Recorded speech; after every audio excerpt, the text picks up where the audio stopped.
Hello everyone, today I'm gonna be reviewing my favourite game of all time, Xenoblade Chronicles 2 for the Nintendo Switch. I mentioned on the Instagram story, and that I was gonna be like writing the reviews first and scripting it and stuff. I can't do that for this game. This game, it's all up here. I adore this game. So I beat this game around a month ago. Sorry.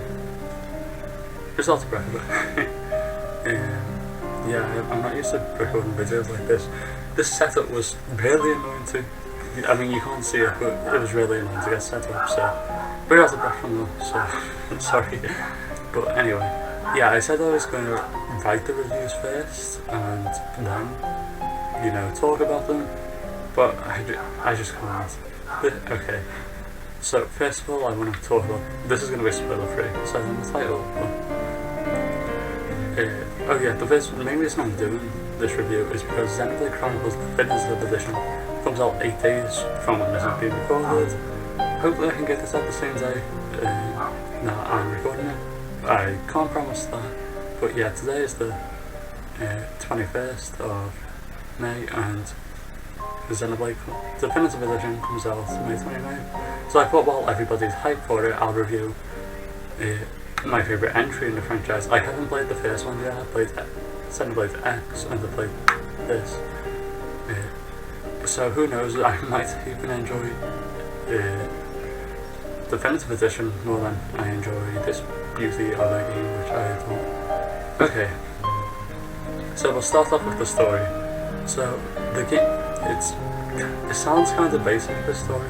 So basically, but it's really not when you get down to it. So yeah, basically you are a salvager and you get hired for this job. So that's like the very start of the game. And then the people like turn against you when you find the Aegis, which is Pyra, on the cover there. So yeah, you find the Aegis and you're not meant to touch it, but you touch it by accident, and you, Rex, become the driver of the Aegis, and yeah, everyone turns against you for that, and that's pretty much a summary for the first part of the game. I don't want to spoil anything else, so yeah, but the story, the ending, okay, I know it just skips to the ending and not mentions pretty much nearly anything else, but the ending of this, so here's a little story. So around a month ago, I had like one of the best gaming nights ever. So it got to around 10 PM and I started feeling a bit tired, and I had a bit of the game left. So what I had done this 2 nights on a run actually. The night before I was like, okay, I'm gonna finish this game, and I got around 5 hours towards the ending. Then the next day I woke up, played it a bit more, and then I got into the night time, and then I got to around 10 PM. I was like, okay, I'm a bit tired, I'm gonna just take my Switch to bed. I put it on, just carried on playing more Xenoblade, and yeah, I got to the end and the end theme started playing, and I sobbed so hard. And then you get the ending theme. Please don't listen to it until you beat the game, because it doesn't really spoil much, but I stupidly listened to it before and it kind of ruined it, but it's a really emotional theme. So yeah, I got to the ending and the credits started playing, and then there's a cutscene after the credits, so don't skip the credits when you're playing it. Yeah, I had to be warned about that, because I was speaking to some of the other admins who have already beat the game and they adore it as well, and yeah, I nearly skipped the credits, and I'm so glad I didn't without any spoilers. But yeah, just the events in the ending, they're very thought-provoking, and that's what I love so much about this game. My favourite character is Mia, a character you meet pretty early on, like probably within the first few hours. And she's like a really thought-provoking character, especially like when you get to around chapter 7. There's 10 chapters in the game, yeah, when you get to around chapter 7, it just everything starts hitting really hard because you become so attached and immersed in this world. I just love it. Just definitely one of the best games. It's just the best game I've ever played. Okay, where was I actually? I got kind of sidetracked now. Oh yeah, and I think I was still talking about my little story with beating the game. Anyway, so yeah, then I talked about the first night before. I got to the second night where I was like, okay, I'm gonna finish it. Even though I was really, really tired. I was just like lying there in bed. It was around 1 AM and I eventually finished it. And just the title screen changes after each chapter. That's not really a spoiler. So I wanted to I was just gonna close the game and go to bed. But this final title screen that you see once beating the game, because once the credits roll and you have that little final cutscene, it just takes you straight back to that new title screen. And I just sat there for like a few minutes looking at the title screen. And then before going to bed I just I'm gonna put the engine theme back on. And I just had and I just thought about all the events that happened in the game. This whole 60-hour adventure I went on. And I just thought about it. And it just really hit you. It's an experience every Switch owner.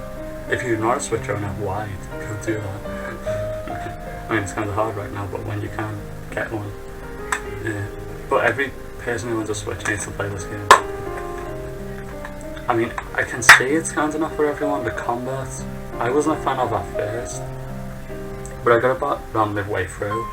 I was like, I really got into it. I really started to understand it a lot more. So yeah, it's probably not for everyone, especially with it being 60 hours long. I know quite a few people, quite a lot of people, who probably can't play past a 20-hour game. Never mind 60 hours. I've grew up with RPGs all my life, pretty much. So I'm used to big 60-hour long games. I'm currently playing through Persona 4, which I'll do another video like this on. But yeah, I'm just used to these types of games. But if you're willing to put the time in, especially now while there's, you go and go outside. If you're willing to put the time in and just play through this game, you'll be amazed. Sorry, I keep playing with the case. I'm just checking on. Oh yeah, I'm in frame. I probably should have checked that before I started recording. The visuals in it as well, the art, but I'm a huge admirer of video game art. I have the Zelda Art and Artifacts book, and it's probably my favourite book of all time. Sorry. I'm not really used to talking like this, so I'm still trying to get used to it, but hopefully I'm, doing a good job. I do really enjoy making videos like this. Sorry, I got sidetracked. Oh yeah, the visuals. I'll put some screenshots up now. There should be some gameplay going up. I just want to apologise that it's not captures, and I'm not going to steal anybody else's gameplay, but at least the screenshots will be just fine, hopefully, and just be the images. But the Kingdom of Uriah, just and going there for the first time, and you just see all these purples and oranges, and the contrasted so well towards each other. It's just it's amazing to look at. I hated the Kingdom of Uriah, going through it. I know I said that I looked every aspect of the game, but I kind of got stuck on that part, so for a good while it put me off playing the game, which I hate I did that. But I finished it eventually, so. But yeah, going into Uriah and seeing the cutscene for the first time, it was just wow, how on a system what people call underpowered all the time, it can display visuals like that, and it's godlike. And just box art, just admire that. Just the Titan, Rex and Pyra just standing looking at it, and really And on the inside, there's also, it's going to be a bit hard to see probably, but there's also that. I don't know, I love the art style. Especially as like a huge anime fan. Just the, like, this is how you do anime artwork in a game, right? I believe. Because, I mean, Dragon Ball FighterZ pulled it off really well as well. But if you're trying to make a 3D, I believe this is how you do it, right? This is wholeheartedly my favourite art style of any like anime game. But yeah, the characters as well, just really well written. Like the characters are probably a good 10 out of 10 for me. The one thing what bugs people are the voices, because you know they use British voice acting, which doesn't bother me. I live here in Britain. The blades are American now, but there is an option in the eShop. You have to go download it, and it allows you to switch the voices to Japanese. And some people much prefer that and find it a lot more tolerable. I, on the other hand, as much as I watch anime in Japanese, I still prefer it. Just, sitting there enjoying the game's voice acting, being able to understand it and all. But yeah, I've said this a lot, it's an amazing game. You definitely need to play this. I did talk about it around 2 weeks ago or 3 weeks ago on games to play while self-isolating, but I really wanted to write a full-time review of the game because it's my favourite game of all time, and it's just that night finishing it was probably one of the best experiences in my life. Because I just moved into this new bedroom. Basically, this is the loft now. I don't know if you can tell. Well, the attic, as some people call it. Yeah, this is like under where the roof stands. And yeah, I'm sitting on the floor. So I just moved into this new room. My old room was downstairs. And it was the first game I'd beaten in this room, I believe. And just because I've got LEDs on, basically what I'm trying to talk about is that you can't see it. I'll have a room tour eventually. Sorry, I keep feeling like I'm going to cough or something. So I have LEDs going across my bed, and I just had the mixed colours on, and it made the game so much more emotional for some reason. And I'm using I don't even know if this review's making sense anymore.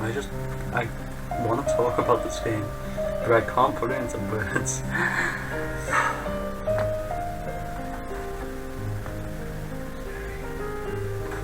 Wow, it's an amazing experience. Definitely recommend playing in TV mode though. As much as I beat it in handheld, I mostly played it in TV mode. And I'm not one for checking walkthroughs normally, unless it's a Zelda game, because I suck at Zelda. But if I ever did need to check a walkthrough, the way I've got my desk set up, it really helped me get through the game. Especially in Tantal, which is one of the later areas of the game. I think we go there around chapter 7. Yeah, as I mentioned, it's 10 chapters. So yeah, what was I talking about? Oh yeah, oh god. Oh yeah, Tantal was a bit the navigation is really confusing overall, for the most part. The little mini-map and the waypoint thing at the top, because basically you all have a waypoint going across here. It can be a bit confusing at times, but well, most of the time. But I just normally checked guides or stuff to see what I had to do. And having my setup how it is now really helps me get through the game. Because when I get stuck I kind of put things off, but yeah. Oh yeah, another thing I want to talk about, which I haven't actually played yet, is the DLC.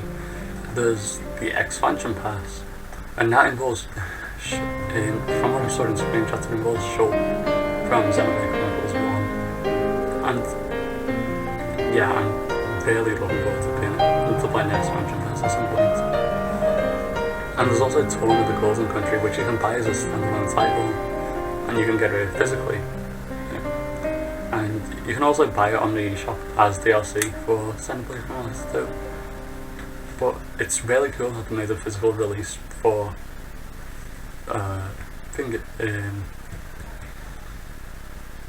physical DLC. That's what I was trying to say. As I said, this isn't scripted, unlike most videos in the future. Unless you enjoy just me blabbering on about games I love. Because I just really enjoy talking about, I'm passionate about games, that's why I do this show. I don't care how many subscribers I have or how many views my videos get, I just need somewhere to talk about them. And I'm glad that I have this opportunity to talk about Xenoblade.